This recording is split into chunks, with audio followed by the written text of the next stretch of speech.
Hi there everyone, this is Emmy from hectanuga.etsy.com, my pattern shop, and I'm here today in partnership with allfreecrochet.com to show you how to join yarn without a knot.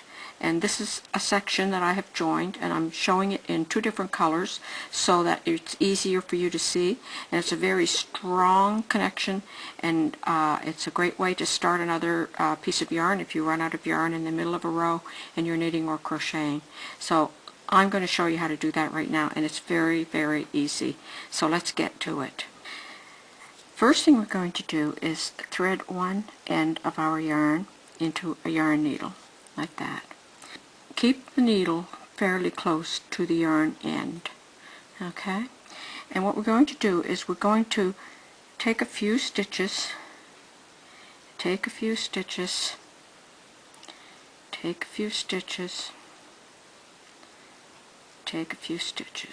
for about 2 inches of the length of the yarn.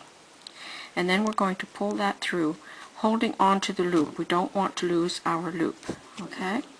Like that.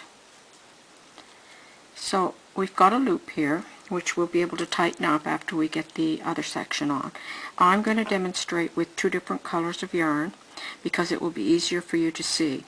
So we're going to do the same thing with the pink yarn. We're going to thread our yarn end, keep the needle fairly close to the end of the yarn, and then we're going to insert the needle through the other section of yarn where we left that little loop, okay? And then we're going to take do the same thing as we did with the other blue section. We're going to take a few stitches, take a few stitches, take a few stitches. We're going to do that for approximately 2 inches along the length of the pink, and we're going to pull that through just like we did for the other side, okay?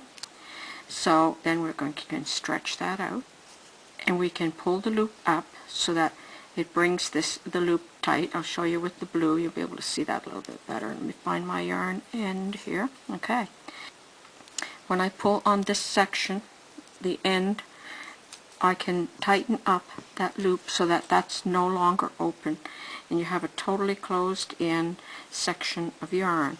So now we can just trim off the yarn ends. So trim off the blue one, and I'll trim off the pink one. And what you're going to have now is one continuous section of yarn. So for instance, if you ran out of yarn in the middle of a row, rather than start another strand and have to weave in yarn ends, if you do this, this is never going to let go. It's very, very strong. And so that is a great way to join up your yarn when you run out of yarn in the middle of a row. And it works great for both knitting and crochet. Once that's worked in and crocheted in, it will never be noticed. So that's how you make the Russian join without a knot in knitting and crochet. And that's been brought to you today by allfreecrochet.com. Drop by the site and have a look at all the free tutorials, tips on crocheting, and free patterns available. Thanks for watching.